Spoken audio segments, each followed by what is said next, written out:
is I, Dracovin, Lord and Emperor of the Dracovin Empire, and welcome. It is time to continue my review of anime series, and then giving you suggestions on how to use them in your Big Eyes Small Mouth game, your BESM games. Of course, always noting, you can always use this in any system of role-playing games, you just have to adapt them. Alright, let's start out today. I have 2 from this season, 1 suggestion from you, and of course 1 going back in time in my reverse history kind of ones. But let's start with the 2 from this season, Granblue Fantasy and Sakura Quest. Granblue Fantasy. So this takes place in a world of the sky, where there are floating islands where people fly between them in airships in a vast realm. We focus on Gran, a young person in this small village who dreams of heading to the sky himself, with a letter from his father kind of drawing him into this, and his little flying sky lizard dragon creature, Vera. The 2 of them end up discovering this girl who fell from this sky ship, Lyria. Turns out Lyria has strange powers that this empire, which is kind of the evil force within the world here, doing bad things to various people, attempting to conquer places, is after. They decide to help her out and get caught up in this entire quest line, with Lyria seeking out some of her own past and the origins of her powers, and Gran and the cast of friends he meets along the way journeying to discover more about her, for Gran to seek out where his father may be, and for them discovering as they explore and deal with the Empire on their many journeys. So, the genres of this one, of course, fantasy. There are magic powers, dragons, beasts that can be summoned, all kinds of abilities. It's action. There's battle scenes, fighting against the Empire, fighting against various monsters, going for these big action set pieces. And of course, it's adventure. They're traveling to new and interesting lands, visiting islands beyond their beliefs, from places where there are massive cities that Gran's never seen anything like this, to active volcanoes, to oceans in the sky. All of it is adventuring. I rate this one a 5. This is actually one of the ones that I've really got into lately. I actually just started watching it a couple weeks ago, and I marathoned it as soon as I started it. It was the one I was a little late to jumping into, but I definitely recommend it. It's been a really fun one to watch. Now, if you're using this in a BESM game, I'd recommend 250 points. You're going to make your team a cast of characters that are going to revolve around some kind of NPC like Lyria. Basically, something is going to happen to unite your players on a journey. This journey will be something determined, of course, by your game master. Your game master will throw together some kind of NPC that will draw all of you together and force you upon this quest in a way. Maybe not force is the word.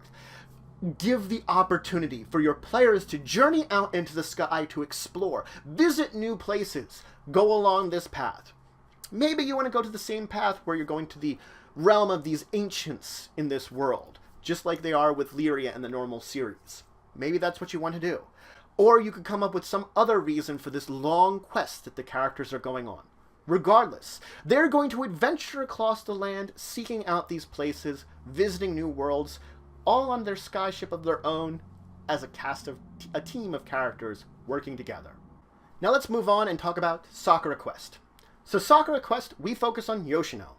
Yoshino is a just about to graduate college student who's been seeking employment in Tokyo and failing a lot. She gets a call from this modeling agency she had basically done a little bit of work with previously, and it turns out this village is looking for a queen for a day.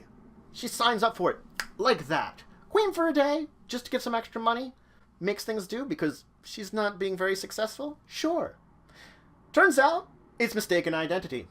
They were aiming for this other idol who happened to have passed away, and it turns out that's not for a day. It's for a year.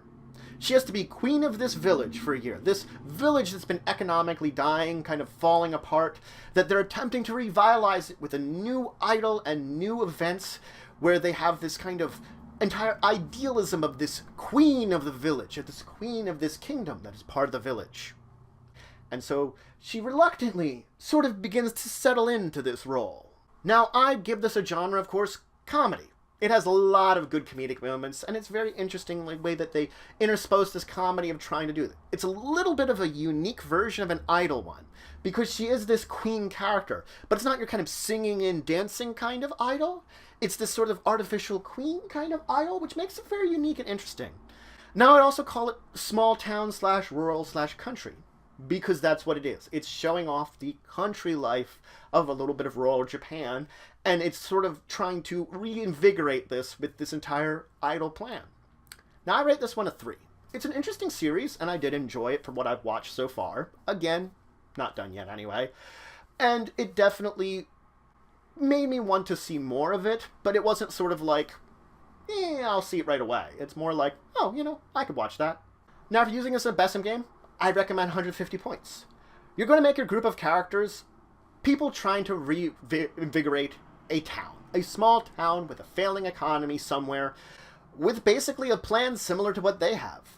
That they had something like an old kingdom or something, and guess what? Your people are now the council of that kingdom. Whether one of them is going to be queen, maybe one could be a king, others could be knights. They would take on roles within this kingdom in attempts to bring about popularity, to attempt to draw people in, tourism, maybe other visitors, maybe new business to the town and revitalize it. And along the way, they will develop friendships with each other, friendships with members of the town, and develop their own basically existence of relationships in this small town that some of them might not originally wanted to be there. But they're there for a period of time. Whether they were aware that they were going to be there for a year or not is entirely up to those characters.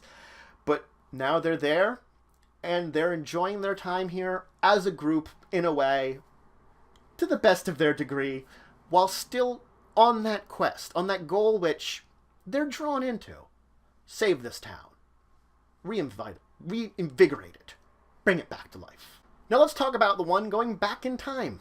Trinity Seven. So Trinity Seven focuses around Arata.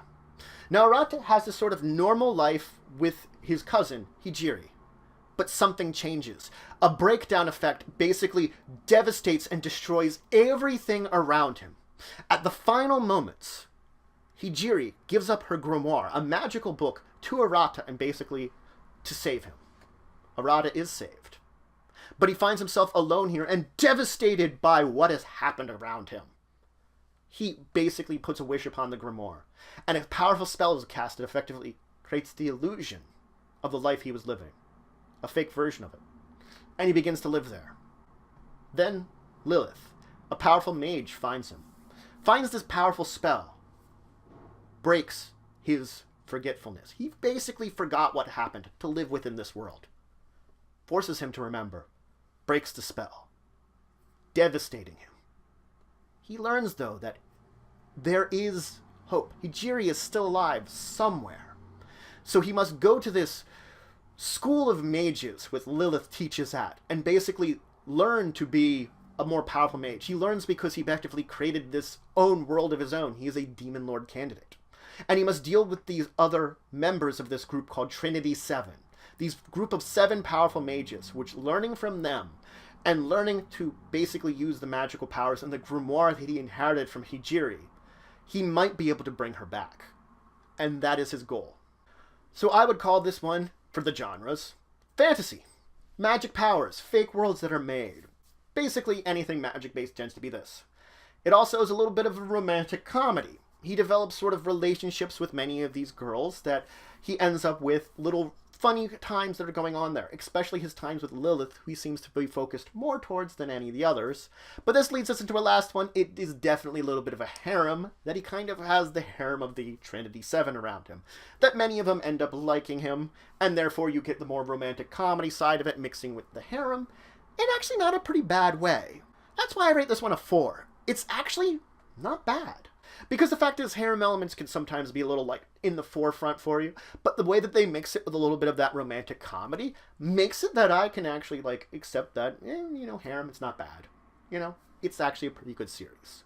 Now, if you're using a BESM game, I recommend 500 points. You're going to make your characters a version of Trinity Seven.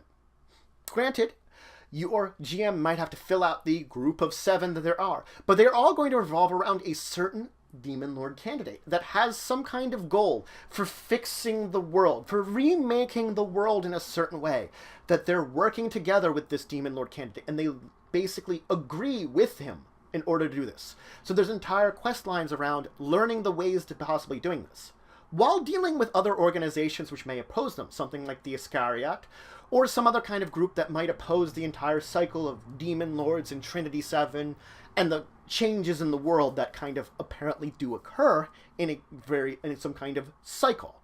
So the entire concept of this is to, in a way, keep the cycle going, while opposing those that will stop it, and opposing those that might be enemies to these mages. Now let's talk about one of the suggestions you had for me, Gungrave. Gungrave focuses on this character, Brandon, who we first meet him at the start of the series after he's been betrayed and left for dead, murdered effectively. He gets reborn as this character beyond the grave, and seeks out vengeance against this criminal organization which betrayed him, murdered him, and the friend he once knew. We then flash back in time to see Brandon's youth with that friend as they begin to get into this criminal organization and work their way up into it, up until that point in time of that betrayal. We get to see that backstory of what led him to that point in time, what led these two characters to betray each other, and Brandon to become beyond the grave. Now this series is a crime series. A large chunk of it we focus on that criminal life that Brandon and his friend have, and building it up within there. It's also a science fiction series. When we see him become beyond the grave, it's through this kind of nanotech technology, which basically rebuilds him and remakes him as this avenger, this killer. And it's also very action. During both periods of time, Brandon's life, or unlife almost in a way, are filled with shootouts, with violence, with action. Now I rate this one a 4.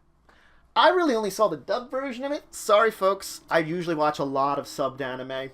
Dubbed one for this one that I managed to catch in when they were showing it on random, I think it was G4 back in the day. Might have been. I did manage to catch it all. And I might have even been Cartoon Network. Can't remember. Cartoon Network, G4, one of those. Someone correct me in the comments about which television series the dub was on. I can't remember for the life of me, because it's been like 7 years or so. But I did enjoy it a lot, and I did manage to watch through the entire series, so I can recommend it. Now, if you do this BESM game, I can recommend 200 points / 400 points. This series can either take place in 2 parts, or you could focus on either of these parts. The fact is, what you will focus on is, for the 200 points, your crime family, where you're a group of characters that probably have some NPC friends, making their way up through criminal organizations, going on various missions for them, doing various dark and dirty deeds, becoming criminal masterminds and lords in their own right. And at that some point in time, one of the NPCs that they developed a friendship, they're not going to know which one, betrays them and leaves this group of characters for dead. Either tries to kill them off, does something horrible to them, that they end up in this terrible situation. You could very well end the series there. Or you could use that as a starting point for part 2, where we're talking about those 400 points. Where now you're a group that is like beyond the grave, rebuilt, remade, ready to get vengeance against the former friend, now powerful mastermind and head of a huge organization, who might be able to employ creatures similar to you. Because this was originally a video game, I kind of will note here, for both of these, that basically the time as Beyond the Grave is focusing more about what the video game was. We didn't get that backstory before. This is more where you might focus on sort of a little bit of that video game aspect of it. Right here, right now. But that's it for today. I introduced you to 4 more anime series, gave you some suggestions on how you can use them in your BESM games. As I've noted before, you could adapt these to any role-playing game system. You could use these basic suggestions. You'll just have to figure out the mechanics of it. It would work with pretty much anything that you want to adapt it to. But that's completely up to you when you want to adapt it. Anyway, if you have any questions, comments, anything you want to say, anything you think I left out, please leave in the comments below. Please like, share, and subscribe. It's just for the channel, the Empire, the work I do. If you want to show some extra support, you can always check out my Patreon, link in the description below. But regardless, until the next time, I bid you farewell.